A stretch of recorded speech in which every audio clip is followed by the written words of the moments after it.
Welcome to another episode of Message from Mom, where we're busting the myth that mothers-in-law aren't necessarily monsters-in-law. Ladies, we have I always like movies, books, things like that. So we're going to take a little bit of a look at Kevin Costner, Hollywood legend. But I will introduce my lovely co-host, who happen to be my daughters-in-law. And to the left of me is Kelly. Hi, I'm Kelly. I'm married to Beth's oldest son, Alex. You're so sparkly today. Oh. Yeah. It's Kevin Talking Costner. about, Hollywood. And to the right of me is Chelsea. Hi, I'm Chelsea. I'm married to Beth's middle son, Andrew. Okay. And we always raise our glass in a toast every episode because we know you don't need to be a blood relative to love your relative. So cheers, ladies. Cheers. There we go. All right. Okay. And really just very short message from mom today, because I always think of my mom when it comes to movies, because she was such a movie buff and I just learned so much about directors and costume designers. I mean, she had all the tea to spill on all the movies. So when I was thinking about Hollywood legends, when I go back to her genre, which is really Humphrey Bogart and Lauren Bacall, then moving on into more of the actors that I think of, which is Paul Newman, Robert Redford, Jane Fonda, Cary Grant, Audrey Hepburn.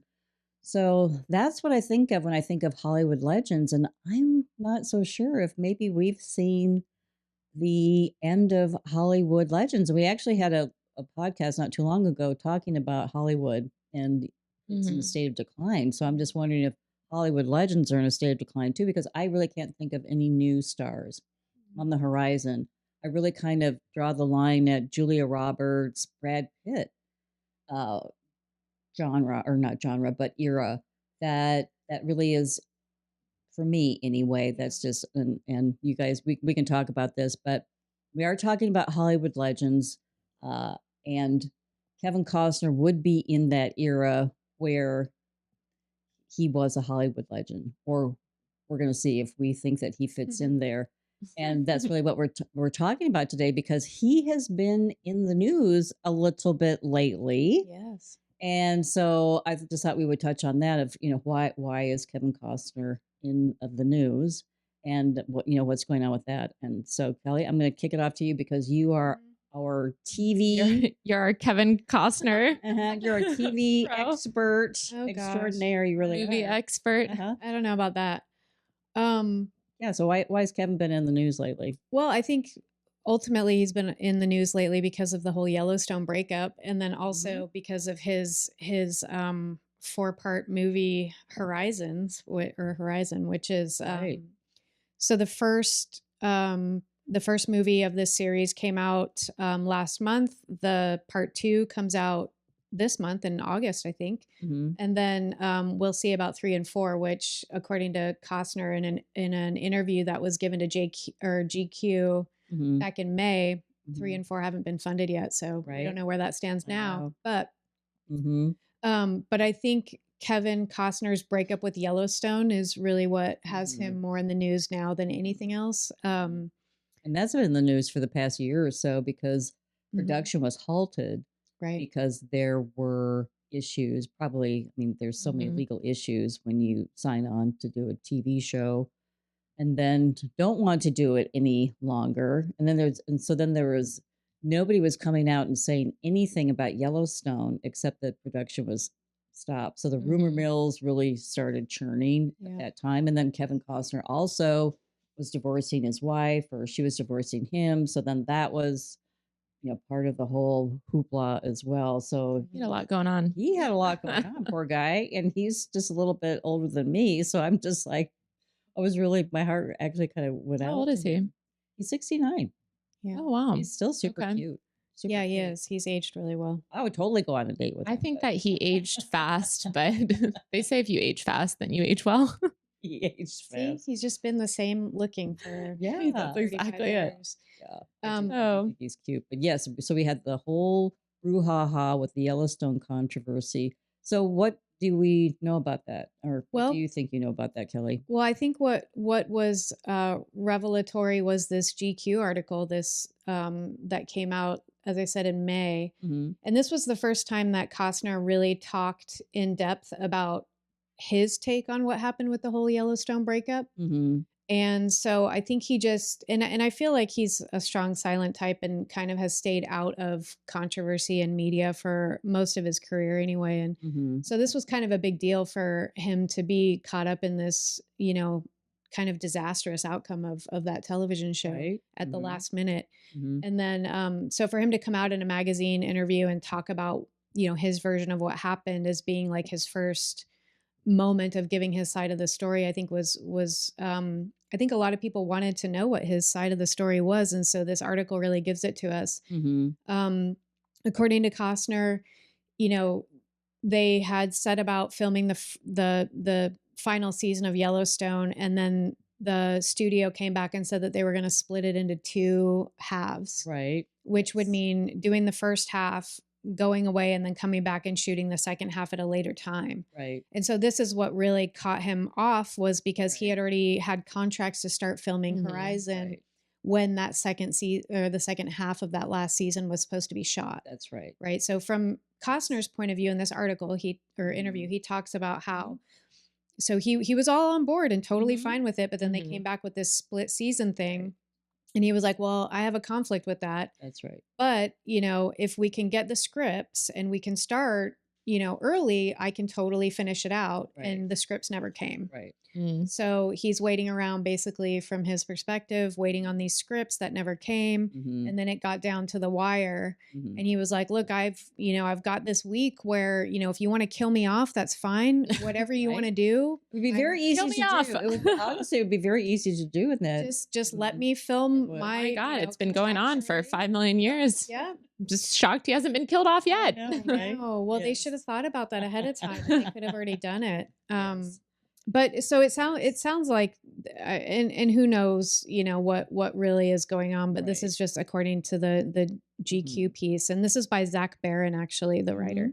I thought it was a very thoughtful interview. It really was. It was. I learned a lot more about, I mean, Kevin Costner is kind of, a little bit older than he's older than, so I feel like his big break came before I was even born, really, or it was like right during that era. Yes. I wasn't at like movie watching age yet. You know, I would have been like 3 or 4. He's been around for a long that article I learned you know, a lot more than I thought it was a very thoughtful interview, and I loved his responses and his take on Yellowstone, and he's not dissing anybody. I always so appreciate people that come out in a very professional way and handle this very challenging situation, because that was very challenging. But so it wasn't only Yellowstone that was stopped in production, but it was Taylor Sheridan, who was the writer and producer of Yellowstone. Was he?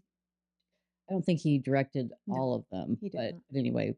So he had 1923 that also stopped production too. So it wasn't just Yellowstone. So there was some interesting things going on behind the scenes, and we may find out, we may not find out. But I did like Kevin's interview. I did. So, but what are our thoughts of Yellowstone? Because this was not a movie. The Horizon is the movie that is also a little bit controversial, but Yellowstone is a TV show that was introduced to me, and I wasn't really sure. Actually, Andrew was living with me when we started watching it, and he didn't really like it so much, and so we stopped, and so then I didn't pick it up for like a year or two. Actually, I was really glad that I had stopped, because then I could binge watch the show, and I thoroughly enjoyed it. It was a slow start for me as well.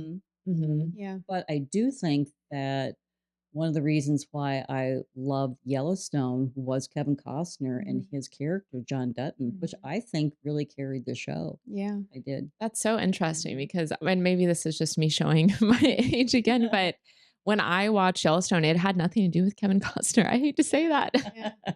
But I mean, I enjoyed it. I thought that I stopped watching after, I want to say I started watching like halfway through season 3. And then I started falling asleep on the couch in every episode. And then Andrew would get annoyed with me because then I just obviously had no idea what was going on. Yeah. So he watched the rest of that season. And then I think we just stopped altogether.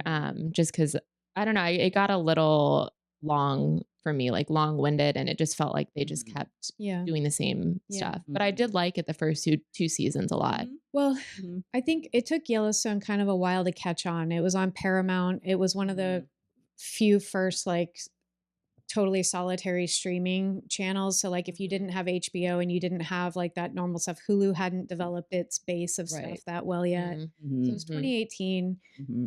Took a while to catch on. It's very soapy. Which if you're not interested in like high melodrama, like it's probably not a show that you would love that much. But I actually, and I have a somewhat of a low tolerance for melodrama, but I will say that there are certain certain shows that I've seen, Yellowstone being one of them. Sons of Anarchy was the other one, which funnily enough, Taylor Sheridan was actually in for a little while. So his soap roots go deep, but he knows how to have a cliffhanger. Yeah. So to have you tune in the following week. I think I have, I've found a few things here and there that are somewhat soapy or somewhat silly or somewhat whatever, but I feel like the ones like Yellowstone, Sons of Anarchy, I'll even throw Emily in Paris into this. Like it's not super soapy, but like there's something about this type of show that is the perfect escape, right? So I think that's what draws me to it. And actually that's kind of speaks to my loyalty of it. Like I saw Sons of Anarchy even when it got to the point where it was like practically unwatchable. Like I watched the entire thing. Yes, I was like, I have to see how this ends. And I'll do the same with Yellowstone. Like I have to see how it ends, you know? Yeah. I've spent so much time with these people. A true already. loyalist. Yeah, like I have to find out. Even though it really has bordered on being a soap opera. It really has. Oh, it really, I mean, it totally is already. Particular characters. And I think that's why I truly enjoyed Kevin Costner being part of this show, because I really felt that his character, John Dutton, and Kevin's portrayal of it really grounded the show and kept it from going. He was great in over Yellowstone. I loved it. And then especially the majestic background. I mean, the filming is beautiful, the location, all of that. But I totally have to see the end. And I'm really happy that they're back in production and they're going to finish it up. Although Kevin is not part of. What is this, season 5 that it would be, or 5.2? Yeah, 5.2. They divided it into two. Okay. Yep. So I'll be very curious to see how they end it. And then I do know that 1923, that was a prequel to Yellowstone, and that is also in production. So I'm looking forward to that. But I don't know if any of the other ones. Yeah, I'm not sure. He had a whole roster. Taylor Sheridan had a whole roster of spin-off shows from Yellowstone, which he did. That whole writer's strike really kind of got stuck in the middle with a lot of these. So I have a feeling that some of the delays and things are still part of the fallout from that writer's strike, because I think he did have a lot of irons in the fire, and I'm sure all of them, got put aside. Yeah. And then dealing with the whole Costner Yellowstone thing.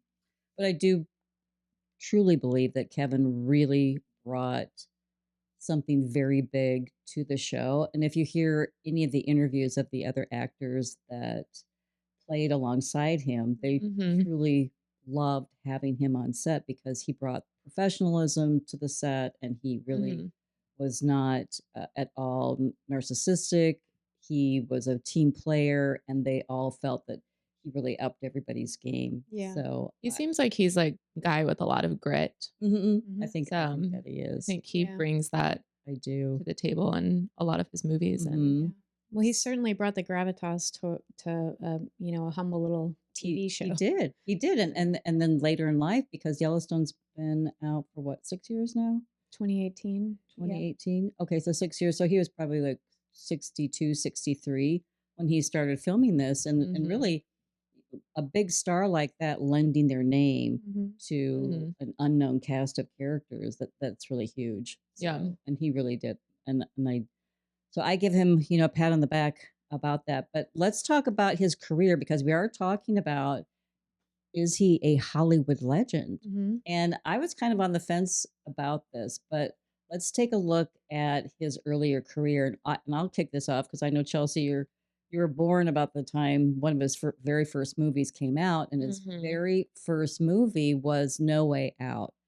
And I heard was that this with, movie was good.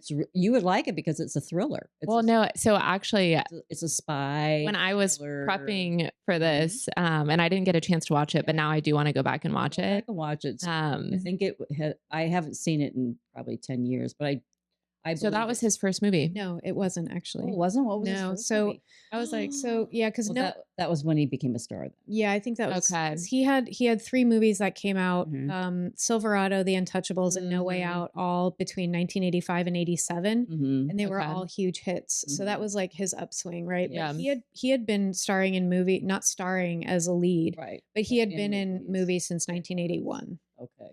So he had been acting for a while, nothing major until he starred in Silverado, The Untouchables, and No Way Out. Well, and then right on the heels of No Way Out came Bull Durham, and that really sent Yes. Well, the very first movie that I saw him in was No Way Out. That was Beth's first start of it. Just loved it because she was like, that was his first movie. It was his first movie. Well, it was his first movie. Yes. As far as I'm concerned. That's right. That was his first movie. But also had a great cast because Gene Hackman, who I adored, what a great actor. Yeah. He was also in this movie too. Yeah. But there again, it was a spy thriller. I won't give you any spoilers because you haven't seen it yet.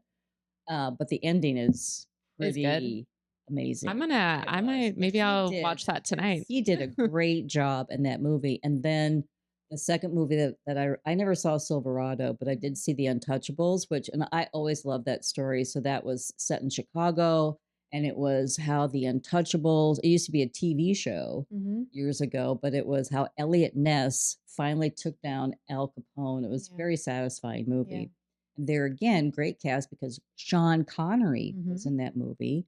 And I mean, Kevin did an excellent job. So he was Elliot Ness, and he did an excellent job in that. So also I was with Robert De Niro as Al Capone. So I saw this movie in the theater when it came out, and I was way too young to see it. I'm sure I was like 10. I think so.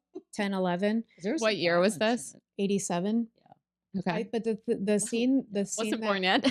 The scene that really stuck out in my head, like I vividly remember it, was when De Niro as Capone has the baseball bat and he has all his guys there. And that was like too much. But overall, a really good movie, very effective. Like I feel like it's one of those movies that Costner is really great in because it's not requiring let me rephrase that. I think the types of movies that Costner does really well in are playing characters where he can convey a lot of emotion with just a look. I feel like he's a strong and silent kind of guy, and that really plays through well in the roles that he takes on. So Elliot Ness in particular, like, I feel like he really did a great job of conveying a lot of emotion through that character, and just, I agree. The way that he would look at, or the way I think that there's one scene where there's a woman that comes to his office, and she's the mother of the little girl who gets killed with the bomb in the very beginning.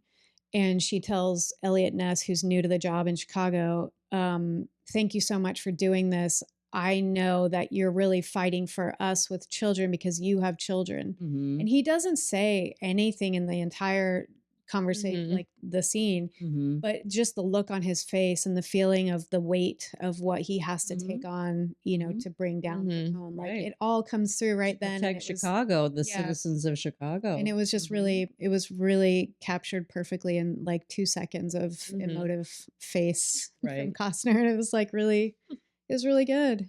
Well, and he has had a career with very high highs, but very low lows.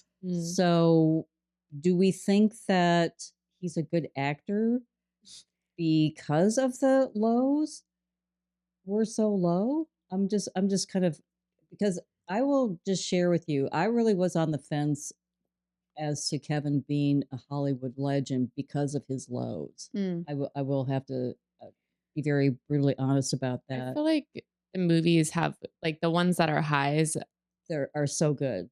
it's like the storyline just really catapults those movies. I don't necessarily know if it's his acting. But he's also very good in those roles. Yeah. I don't think it's bad acting. I think. Yeah. So, well, let's take a look at some of his movies. So we've already talked about No Way Out, The Untouchables. I didn't see Silverado. One of my favorites is Bull Durham. I mean, that is just a very iconic movie. And Susan Sarandon's excellent in that. Also, Field of Dreams. It's probably one of his best known movies. Most loved, I think. One of Field of Dreams and Bull Durham. And then there again, it's a baseball movie, and he does great in that. He really does. He's very good at that. Also, The Bodyguard with Whitney Houston. Yeah. So we'll just I'll segue just a little bit. I just really appreciated Kevin as a person because he really fought for Whitney to be to play that role. Yeah. The studios did not want her, and he really fought for her, and when she was alive, she really gave him all the credit for bringing the best out in her. Yeah. So I think that's just a really nice little, personal aside. You may have liked that movie. I don't think it's one of his greatest movies. No, but the song was memorable. Certainly. I Will Always Love You. Yeah.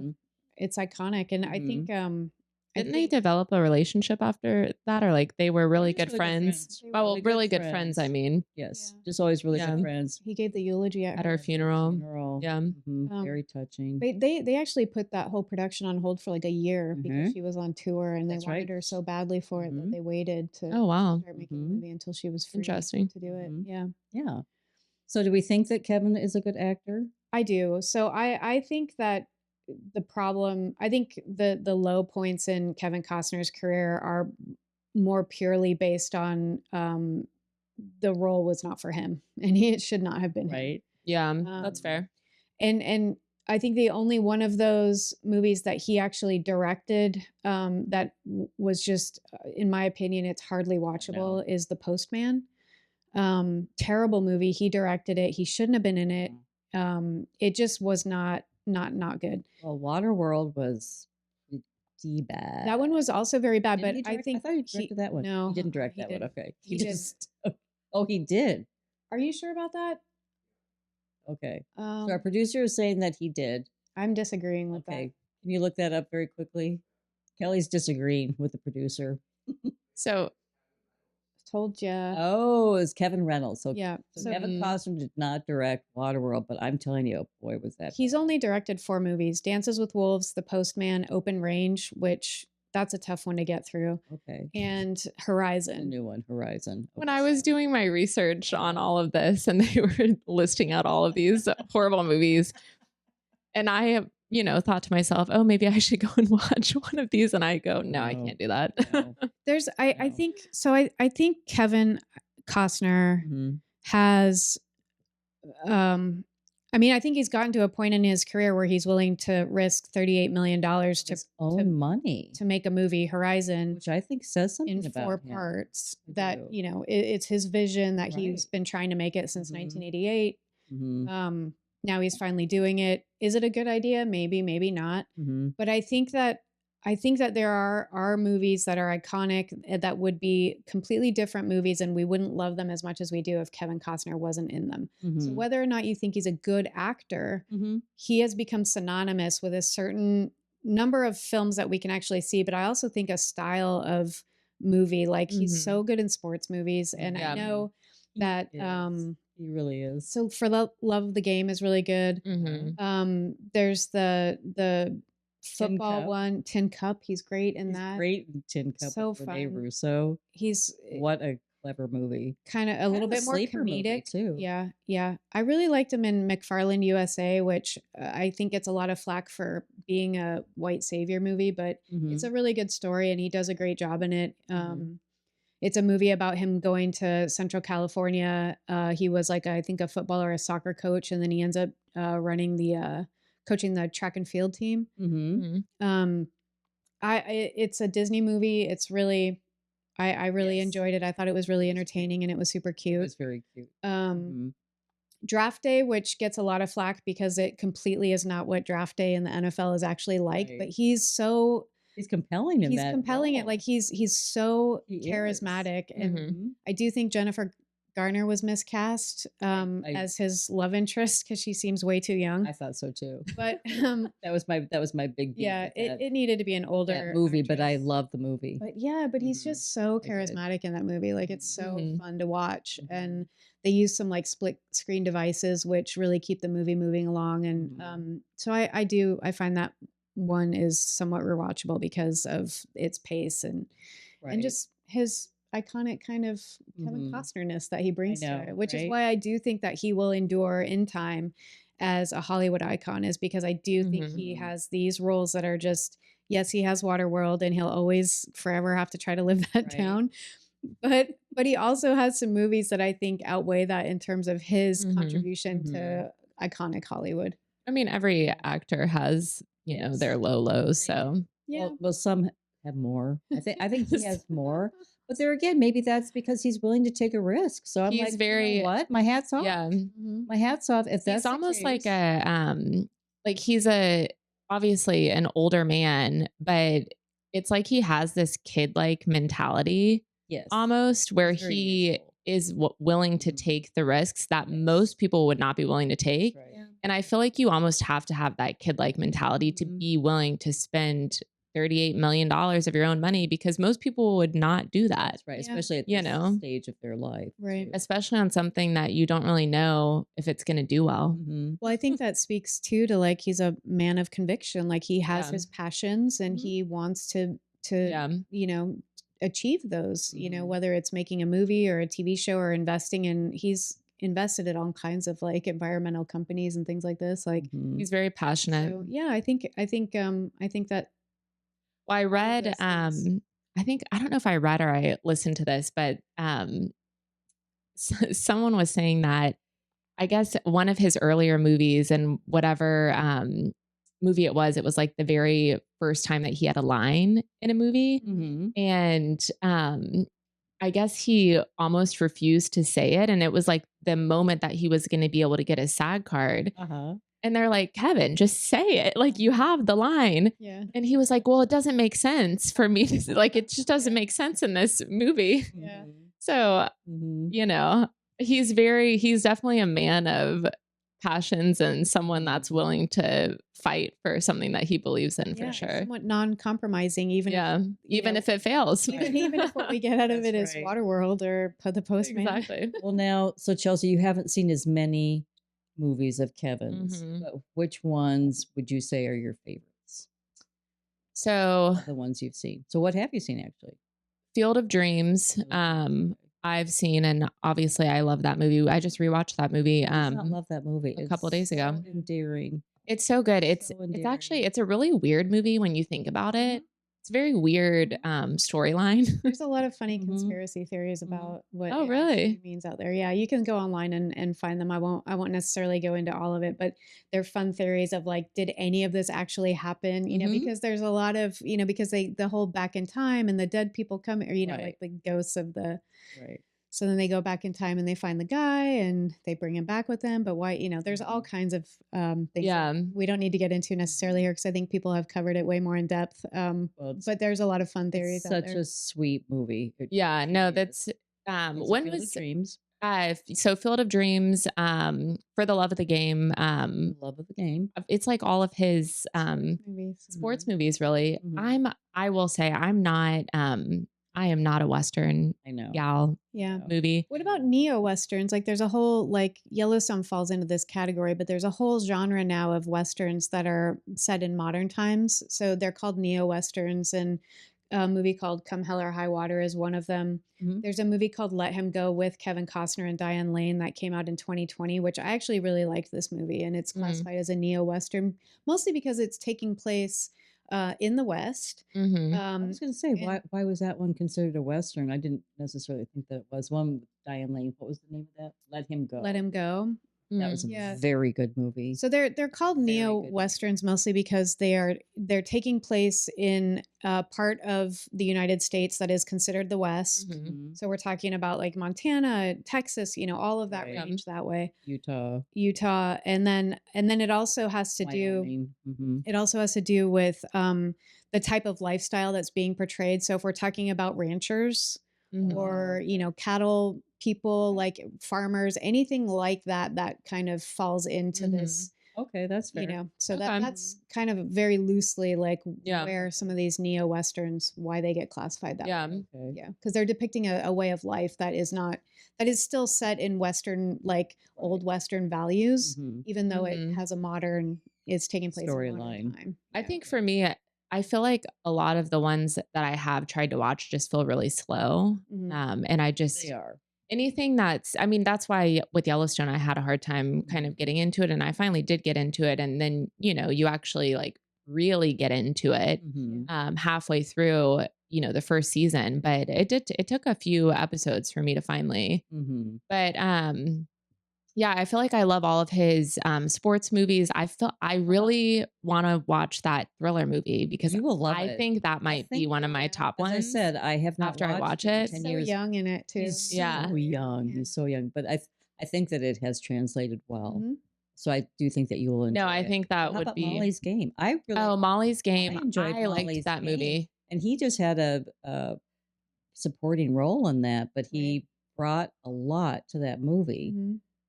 I enjoyed that movie a lot. I like that movie anyway, but I think that the icing on the cake was really Kevin Costner. He was the dad. No, I agree. In that movie, and it just elevated it again. Well, as I said, I was kind of on the fence about Kevin being a Hollywood legend, but I'm really leaning more towards he is a Hollywood legend because when I'm thoughtfully going through his work, and like even with Molly's Game, when he is just a supporting actor, how he elevates the whole movie. I feel like he is. I think that's what a legend does. I do. He's definitely someone that, you know, if you see him on the street, you're gonna recognize him and be like, oh my gosh. Sure. But I think for me, so even as you guys are talking, I'm definitely more of a visual, and you know, we've talked about this before. I'm more of a visual person. So I don't, the names of people sometimes don't necessarily click for me when it comes to like shows or movies. But if I see their face, I go, oh, I know who that is. You know, it's the same when I listen to music. Right. And where am I going with this? I had a thought process. Kevin, so I had a point. You didn't really know. No, I knew who he was, but I think for me, it's like actually physically, you know, seeing his face, and I'm like, oh, yes, you know, yes, yes. Well, let's talk about before I will ask you what your favorite movies are of his, but let's talk about some of his flops, because that honestly entered into me thinking about him not being a legend was because his lows were very low, and his flops really flopped. So, and Robin Hood, Prince of Thieves. Oh yeah, what a nightmare. I don't know. I remember seeing that. Well, I remember seeing this movie in the theater when it came out. It did really well, right? Oh yeah, it made a lot of money. Like it was a successful movie as far as successful, you know, when you're judging like box office and stuff like that. Right. Ticket sales. But it came out in 91. I was a freshman in high school, and I even then, like, you know, within, I don't know, 15, 20 minutes of Kevin Costner talking in that movie, it like the accent that he tries to do, but then drops, like it's hilarious. Like the man cannot do accents well at all. Like there's been never an instance in a movie where he's pulling off an accent in a good way. And even I was watching Untouchables last night actually, and there's a few bits where there's a few scenes where you can tell he's trying to do a Midwestern accent, and I'm just like, let it go, man, it's not working. And he ends up letting it go. But I think that's the worst part. Like, just start the movie saying I'm not doing an accent and just go with it. Also, is no one telling you that your accent's not working? They're just letting you, they just let you keep going. They're like, oh, he'll pick it back up. Well, what I think probably happened with like Prince of Thieves was probably like they all thought it was a great idea at first, but then they got too far along and it started sucking so bad. And they're like, just stop it. But they couldn't go back and reshoot all of what they had done, right? So they just had to let it go. Oh, so they just told him to stop doing the accent? Well, I don't know for sure, but you have to imagine that either he or someone was like, I'm not doing this anymore. His take on the situation. Hilarious. I know. That was Okay. that was terrible. Well, I will say I haven't bad. watched that movie, but really the reason I didn't is because everyone said it was so bad and I So just bad. couldn't put myself through it. I really saw it in the bad. theater years and Mhm. years ago when it came out, but it was pretty bad. Yeah. Pretty bad. Yes. So that was one that was definitely a big flop. Another one was Waterworld. Those, Mhm. man, what other ones would you say? I guess maybe those are just the ones that really stick out Yeah, I because think those stick out the most because they just Mhm. had the worst fall. Like They they did. had the biggest buildup maybe, and then just like the complete worst fall. Although Mhm. Prince of Thieves was a successful movie. Right. Um, Do you I- think that that affected his career after they had that fall? Because it seemed like he kind of, I mean, he obviously came back from it, but yeah, I mean, I don't. If you look at his like he had maybe a bit of a gap between 97 and 99, but the guy's been Mhm. steadily working, Yes, whether it's yeah. a big he role or has. a small role, Right. you know, for the last 35, 40 Yeah. years. So And he does have an impressive roster of he really movies. does. He really does. Many more than immediately come to mind. So when you think of like Waterworld being like one of the silliest movies, and then he follows that up with Tin Cup the very next year, which Tin Cup is a great Yes. movie. Oh, really? Was that really the very next year? Yeah, 96. Okay. So That was a great movie. Tin Cup, and it's a totally different side of him. Like Mhm. it's He was he's cute and funny. Mhm, you he know, was. very endearing, kind of a dum dum, but Mhm. also really good and funny. Like he Mhm. played that character Mhm. really, really well. Do you think that he just has, because when I'm, reading about him and like I said, I feel like the man has a lot of grit. Mhm. He clearly wants to work. He's going to work and he's Mhm. going to find a job to do. Mhm. And I feel like in some of the movies that maybe he flopped in, Mhm. it's like he agreed to do all of those roles. Mhm. Even maybe knowing that he wasn't the best candidate. I don't know. Obviously he got cast for it, Mhm. but I feel like he was just like, I'm going to do everything that I can, even if it fails. Yeah. Like that just seems like what his personality is. Yeah. Yes. And I don't think you necessarily know if a movie's going to be successful or not because so much Yeah. goes into it. It's, first it's the acting, the directing, then it's the editing, then Yeah. it's there's so many Marketing. marketing in and of too. Yeah. itself. There's so many As we're different seeing That's with- yeah. right? Right? um, The controversial new movie It Ends With Us, but anyway, well, we can talk briefly about so we've talked about Kevin being an actor. So what do you think about his director? I think he should stay away Ship. from it. I think okay, so It's not even a word, directorship. but- directorship. uh-huh. As a director, I think he's probably really good in the sense that I think he knows what needs to happen on a movie set. He knows how to get out of his actors what he needs to get out of them. I think that in all the bits and pieces that I've read, especially like most recently in this GQ article, Sienna Miller talks about him as a director being, so supportive and like so demanding, but also in the best way possible. Like Mhm. no bullshit kind of guy. Like you get to the set, we're doing this, like, and puts full trust in his actors, right? I think all of Mhm. these are really great qualities for directors. Mhm. But I do think that the stuff that he has directed doesn't do as well as movies that he is merely starring in, Mhm. because I feel like his vision just does not end up coming through in the end. And I'm not sure where that break is. Mhm. The disconnect. Yeah. Like I watched Open Range a couple nights ago. It's a Western. You wouldn't like it. Mhm. He directed it, and You wouldn't like it. you wouldn't even like it. It's very, very, it was slow for me, and I can handle very slow. And it was slow for me. Oh, we and I know. was like, dang. But also like it just wasn't, he has this, I think Kevin Costner as a director is more interested. He's interested in the story, Mhm. but I think he's really interested in how the landscape can help tell the story perhaps more than dialogue or, certain other things, which is, I think, what accounts for some of the slowness that comes, the stillness and Like slowness. the scenic. Mhm.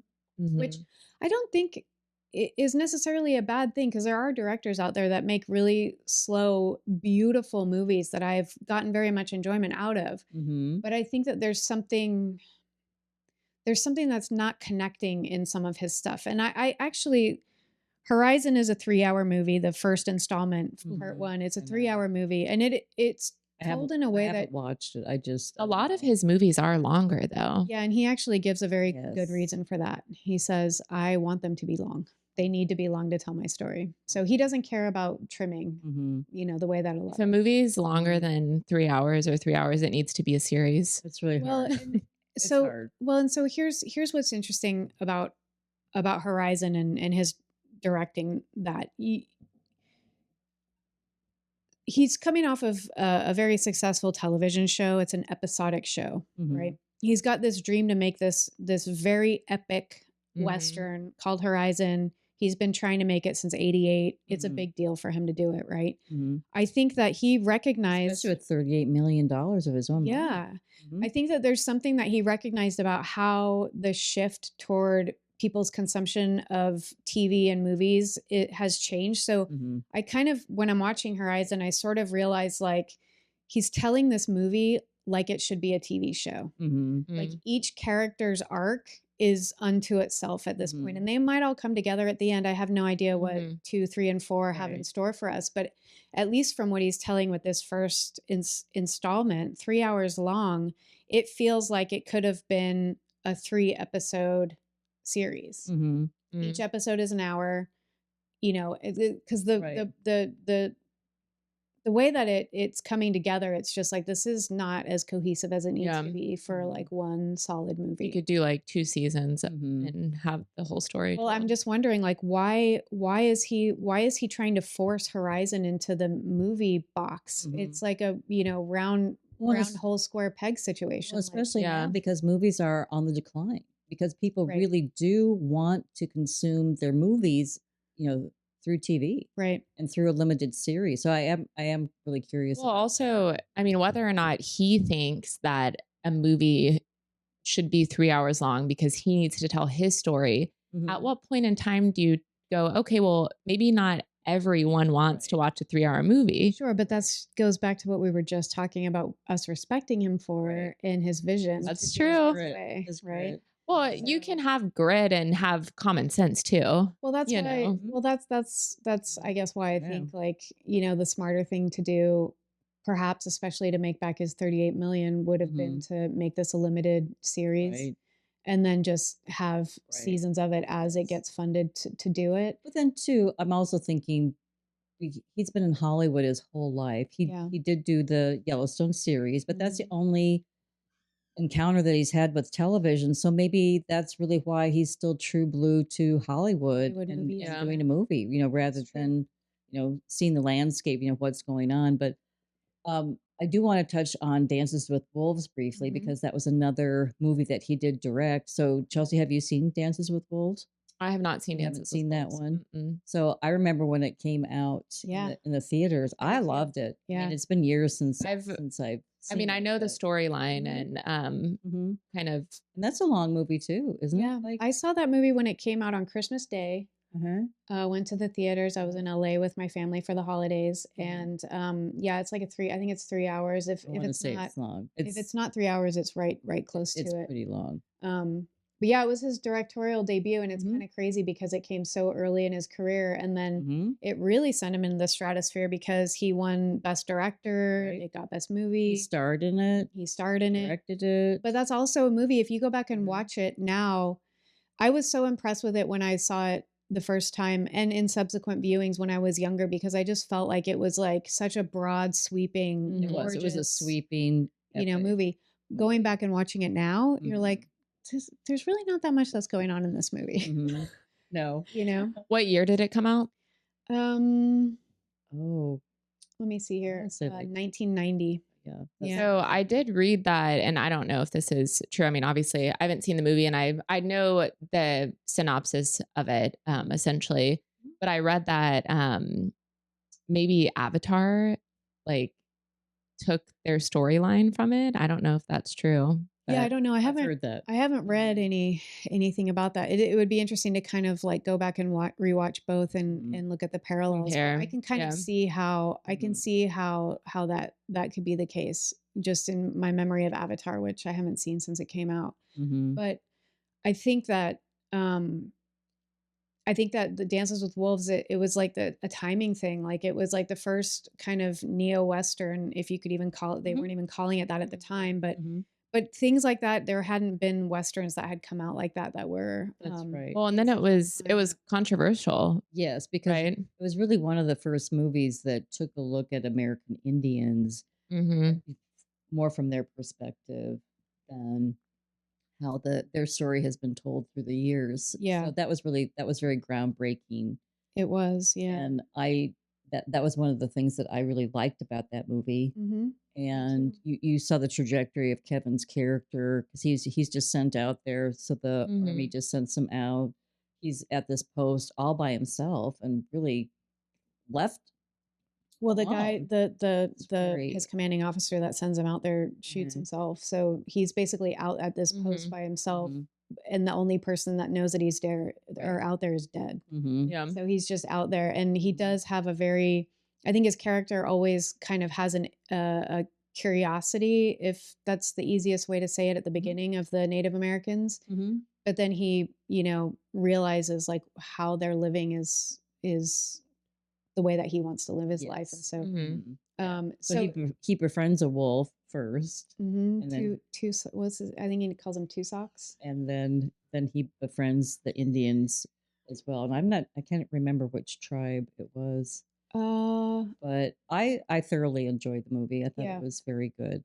It held my attention, had a great trajectory. I don't know if it would hold up well if I went to watch it today. I don't know. That's one of the podcasts that I love. It's called The Rewatchables. So they actually go back and watch movies and then see if it really translates into. I don't know that it doesn't hold up well, because I don't think that there's anything in it that you'd be like, that wouldn't fly nowadays. But I think the thing that's the main thing that happens in that movie, and the main thing that it's about, is this man building a relationship with people that are completely different than him. Basically, I mean, there's really nothing significant other than you're just watching this one man's journey, and it's told in a beautiful way. It is. There's a love interest, which always I think can add to the movie. It can detract from it, but in this case, I think it really added a nice layer. Yeah. It did. Okay, so we've seen Kevin's highs, we've seen his lows. So he won an Academy Award for Dances with Wolves. So, ladies, what's our overall consensus of Kevin? Should he be a Hollywood legend? I think so. Kelly says yes. Yeah. Chelsea, how about you? I think so. I mean, I feel like he's been out there enough. And I mean, he's been in some of, the great movies that, I mean, everyone will always revert back to. So, and some beloved movies as well as some that are even maybe a little bit more under the radar screen. Yeah, I mean, I think he'll come to define sports movies from like the 80s and 90s. For sure. Absolutely. I think we'll look back at him being like the best actor in a sports movie, just because he could actually play a sport. Yeah. And looks natural doing it, which I think says a lot about him. Yes. So, well, I hope we see him in something besides Horizon. I hope he does sign on to do something else where he's just the actor and not directing. He might have to. Well, I think he's got a movie in does he have a movie in the works? Pre-production right now, I think. I was doing a little bit of reading. He's got some upcoming stuff. It's as of yet unnamed, but it looks like there might be one non-Horizon related project out there that may be coming. So we'll see. I would go see it. I would. And then I just wanted to circle briefly back to Yellowstone because he is not in the remaining episodes. So do you think that show can move on without him, or do we need Kevin's presence all the way through? Because we don't have it. So I think that it's a little bit too late. I mean, but I'm just curious. I mean, it kind of sucks because it would be nice to like close up his character in a way that makes sense, which I'm not sure how they're going to be able to do that. That doesn't feel ridiculous because he's now the governor of Montana. No. So, but I do think that it can survive just fine without him, because I think that Kelly and Rip are Beth and Rip. Her name Mhm. in real life is Kelly. Mhm. But I think Beth and Rip kind of became the heart and soul of that show Yeah. at this point. So I do think that it can go on just fine without him for however much longer it needs to. I'm just a little bit worried about how they're going to tie up his character. I know I am have a too. feeling I'd they're like going to kill him, but I'd like some closure on yeah, that. I would like some closure on that. Right. I wish that he could have at least been in one episode to bring that closure, but I think that the show can move on Yeah, I without don't know. him. We'll see. I'm going to watch it either way. I wish Kevin were still there Yeah. playing John Dutton, because as I said, he really gave that, he just elevated that. He did, yeah. show. He did. I need to go back and restart season 3 and actually finish it out. You might. Well, I'll be curious to see if you can get through it, because it is very soap opera-ish. I mean, it gets on your nerves, or it got on my nerves. I think the solution to that is just don't binge watch it. Yes. Yeah. Exactly. That's true. Because that's what we were doing, is we were Yes. essentially binge watching. Yeah. It's not a bingey show. Like just one episode. There you go. Well, Kevin Costner, we think you're a Hollywood legend. Yes, I was on the fence at the very beginning, but I really do. Convinced her. I've been convinced, and he's still just as cute as he was when he first. If you're looking for someone, if you're looking, if you watch this, she's single, and we know you are too. So we're both single, Kevin. Yeah, like that'll happen. Our worlds are very, very far apart, but anyway, but I think overall, I think his acting has really truly held up, and it is nice to have a Hollywood legend with, like you said, grit and determination. There seems to be some really great qualities, personal qualities that have definitely made him a Hollywood legend. So for sure. We're going to take a quick break, and we will be back with New and Noteworthy, where we're going to share one new or noteworthy item. So stay tuned. And we're back with New and Noteworthy. And this is just a fun little segment where women, we love to share things. And I always love to, pick Kelly and Chelsea's brains on what is either new or noteworthy. So, Chelsea, I'm going to kick it off to you this week. So what do you have? Mine's a movie, and I just watched it recently, and I actually really, really liked it. It's a drama. I would say that the style of it, I normally wouldn't enjoy, but it was really good. It's called Fresh Kills. I don't know. Have you guys seen it? No. So I haven't even heard of it. No. I know. I think it might be a newer one. Theater? No, or is it? No, I don't think it's in the movie theater. We streamed it. I can't remember. Maybe on HBO. I think we rented it. Okay. But it wasn't one that, I think you had to pay like $5 for it or something. But it's basically about the daughters of this family that struggled to break the unspoken code of the woman behind the men in the world of organized crime. Oh, a mob movie. So it's like a mob movie. And normally I'm not really into movies like that, but this one was really good. Andrew really enjoyed it. We both watched it. This was actually, I want to say, the first movie in a long time where both of us did not pick up our phones the entire movie through. Oh, it's good. And just watched it straight through, and it kept our attention the whole time. So I love mob movies, so I'll definitely have to check that out. Oh, you'll like it. Fresh Kills. Fresh Kills. Would we recognize any of the actors, or are they really unknowns? I think they're all unknowns. Now that I'm thinking about it, I don't think that there was really. Yeah, I haven't heard anything about this at all. No. So yeah, that's why I like this segment, because this is new. Yeah. So yeah, it was really good. It actually, I think it got like 91% on Rotten Tomatoes. That's really good. Okay. It's really rated very well. Okay. All right. Kelly, what do you have for us this week? I actually have a new album. It's not super new. It came out in February. So music. This is music. This is rare for me to have a music recommendation. So the album is called What Now? It's by Brittany Howard, who used to be the front woman for a rock band called the Alabama Shakes, who I really liked. So this is her second solo album. And this one, I'm not a super dance music person. I hardly ever like pop music, but this album is really reminiscent of Prince. It really reminded me a lot of kind of like 80s. I love Prince. I so miss Prince. Yeah. I so miss him. And she actually, I like it. I heard her in an interview talking about how much he influenced her writing of this record. But there's one song in particular called Power to Undo, which is very, very much like if you hear it and don't think of Prince, then you've Oh. never heard Prince before. Like it's Okay. very Okay. Prince-like. Oh, So I'm I already really intrigued. Yeah, I really enjoyed it. And she's got a beautiful voice, and just she's, I think it's kind of got a lot of things going for it. It's got some soul, psychedelic, funk, rock, and kind of a little bit of dance music. But Okay. but yeah, really good, just fun, Uh-huh. easy record. I liked it. Okay. Nice. They're both on my list. So, and what I have this week is, so this is a YouTube channel. It's called The Comments Section. It's by Brett Cooper, and she's actually quite young. I'm not sure how young she is, but boy, does she talk a mile a minute. She says, Indeed. so it's just, subtitles. it's just, you all closed practically do, captions. but she does a really good job, even with, talking so quickly. Mhm. But it's just, so this is, I just pulled this from her YouTube channel.